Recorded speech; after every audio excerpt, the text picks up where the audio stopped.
Good morning and welcome to World News here on TVP World. I'm Diana Sky.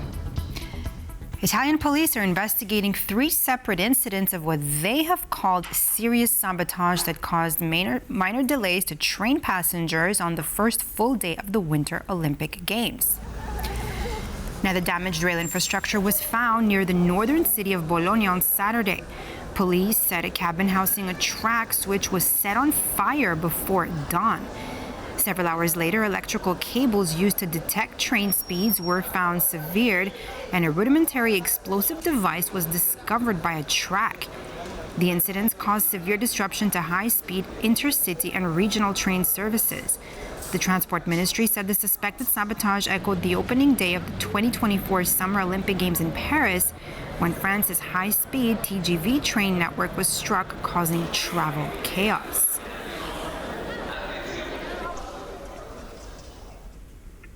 Washington is turning up the pressure, setting its sights on ending the war in Ukraine by this summer, a deadline that could reshape the battlefield and the diplomacy around it. But after high-stakes talks in Abu Dhabi and a rumored March target for a peace deal, one unresolved question now threatens to derail the entire push. Our defense correspondent Zuzana Jurek has more.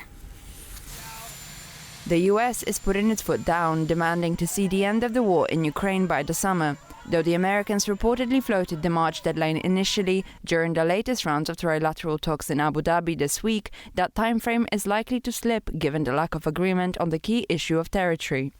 The Americans are proposing the parties end the war by the beginning of this summer and will probably put pressure on the parties precisely according to this schedule.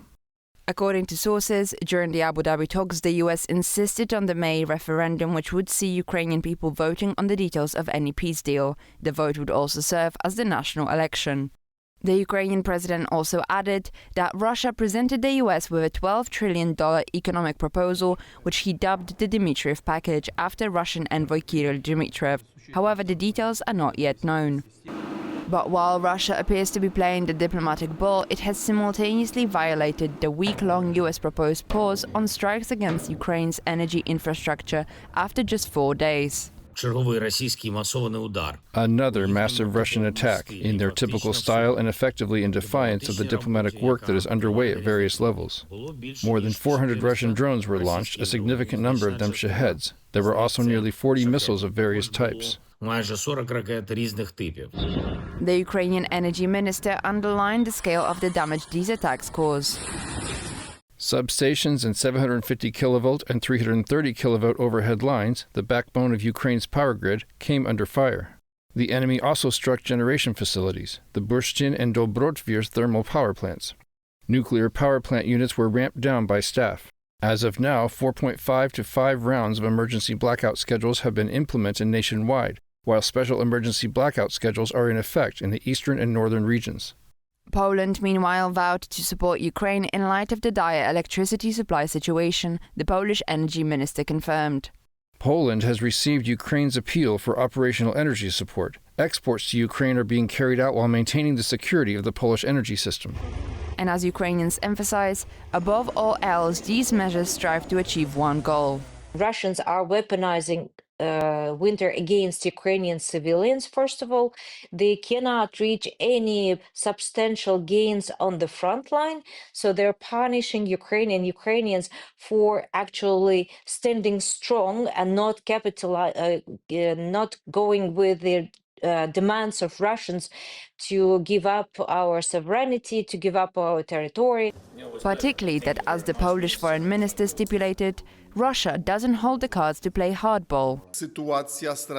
Russia's strategic situation because of its aggression against Ukraine has not improved but worsened. When you read in the newspapers that Russia is building new garrisons, for example, along that very long border that it shares with Finland, which has joined NATO as a result of the aggression, well, the money spent on these garrisons is money that it cannot use elsewhere. So it seems to me that Putin, whom some considered a brilliant strategist, is failing repeatedly.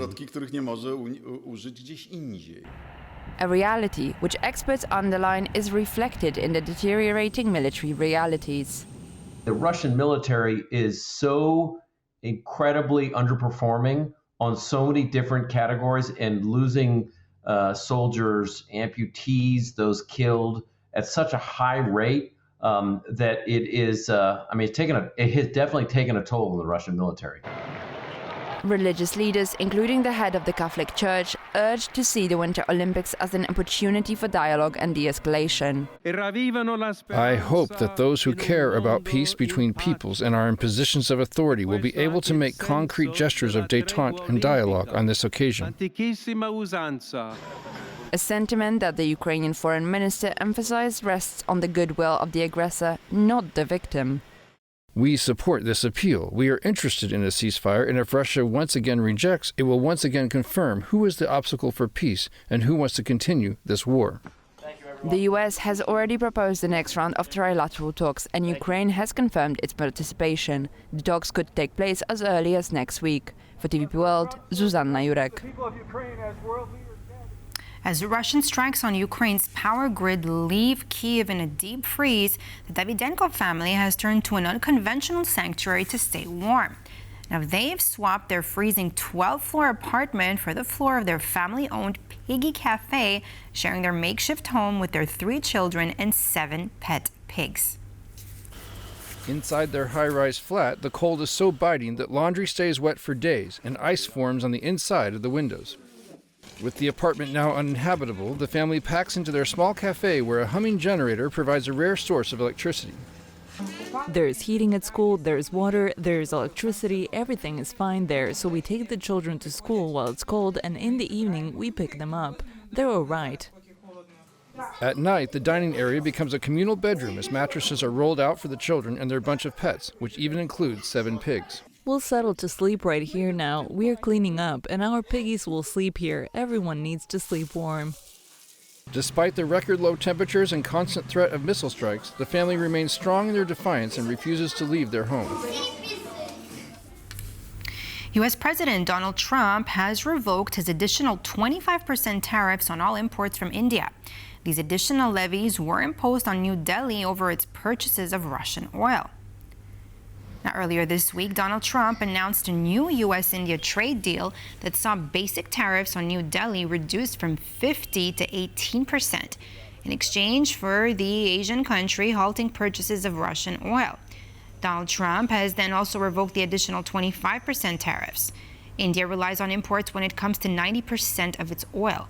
Up until recently, it's been heavily dependent on the Russian supply of the natural resource, but with trading partners applying pressure on New Delhi, it has begun to limit its reliance on Moscow.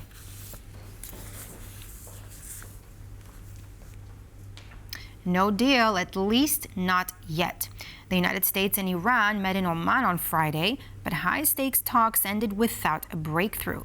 Tehran says it wants a fair and comprehensive agreement, while Washington backs its position with the massive troop buildup. Now, with key issues like Iran's nuclear program still unresolved, the world is left asking, will a deal come at all, or is a military confrontation just around the corner? Kazimierz Wyszak reports. No deal yet between the United States and Iran. The indirect negotiations between the two sides in Oman on Friday haven't delivered a breakthrough, but the Iranian officials are eager to reach an agreement. We are prepared to engage in negotiations as quickly as possible to reach a fair and comprehensive agreement.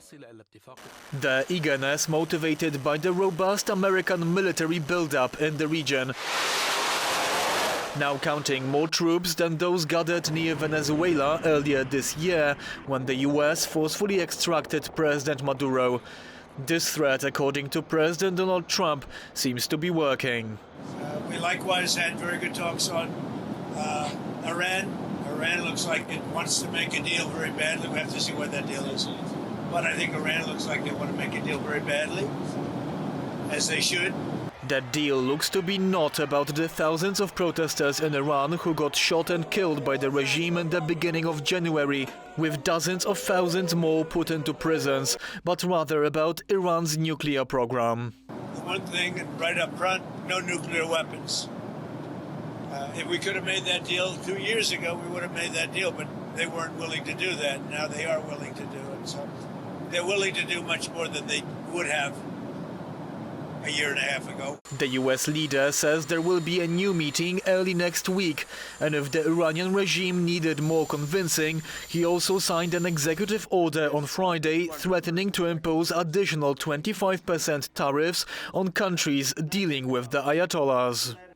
While the United States and the Iranian regime are set to continue the negotiations, the Iranian people are growing increasingly exasperated. We are here in Warsaw at a march of support for those protesting inside Iran. These are Iranians who are living here in Poland. A few dozen of them have gathered here. And while the negotiations are taking place, they still are hopeful that the US will intervene with a military action in the country to bring about the regime change they so desperately want.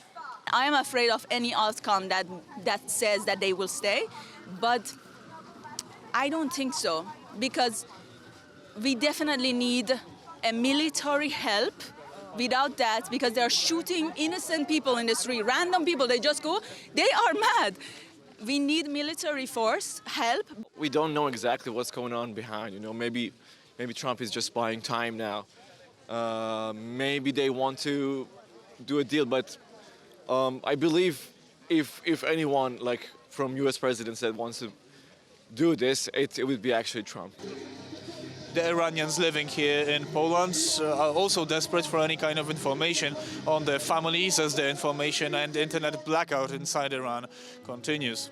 They do hope, however, that the United States will help bring back their freedom. From Warsaw, Kazimierz Łysiak, TVP World.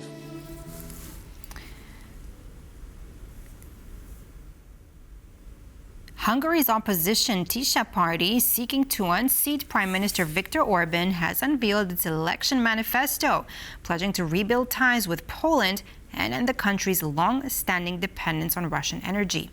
Tisza has unveiled a sweeping new platform as it maintains a steady lead over Viktor Orban's Fidesz ahead of the April elections. Led by Peter Magyar, the party is promising a dramatic shift towards pro-Western diplomacy and a definitive end to the nation's energy reliance on Russia by 2035. The Tisza party platform is pivoting toward a pro-Western foreign policy, aiming to repair strained ties with Poland and unlock frozen EU funds while remaining firm on migration. We are presenting the Tisza program. We are explaining the state our homeland is in, what the legacy is that we need to put right. And we are also showing how we will lay the foundations for a functioning and humane Hungary. Magyar also promised to maintain sovereignty while building stronger alliances. We will restore Hungary's international standing and its place in the Western alliance system. We will create respect based on partnership, and by building alliances, we will strengthen Hungary's sovereignty. The foundation of the new government's foreign policy will not be bowing to great powers, but rather the carefully developed, firmly represented national interest. The party is also promising to double the country's renewable energy share by 2040 and launch a massive modernization program to slash utility bills for struggling families. Passengers at Brussels airport arriving from outside the Schengen zone faced delays of up to 2 hours after the electronic identity control system went down. The problem began on Friday evening and continued through Saturday, leaving many travelers frustrated.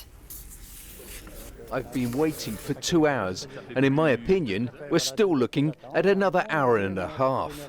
We arrived here at 7:10 a.m. and look at the time. We're only leaving the airport now. We had to wait in line. Yes, more than 2 hours later. That means we spent 1 hour and 45 minutes in line. I've been waiting for 2 hours for my wife to return from Canada. She arrived ahead of schedule, but is waiting patiently in a queue that she cannot even see the end of. And that's all for this edition of our news bulletin here. We'll see you back at the top of the hour, but for now, there's World Talks coming up next. Stay tuned.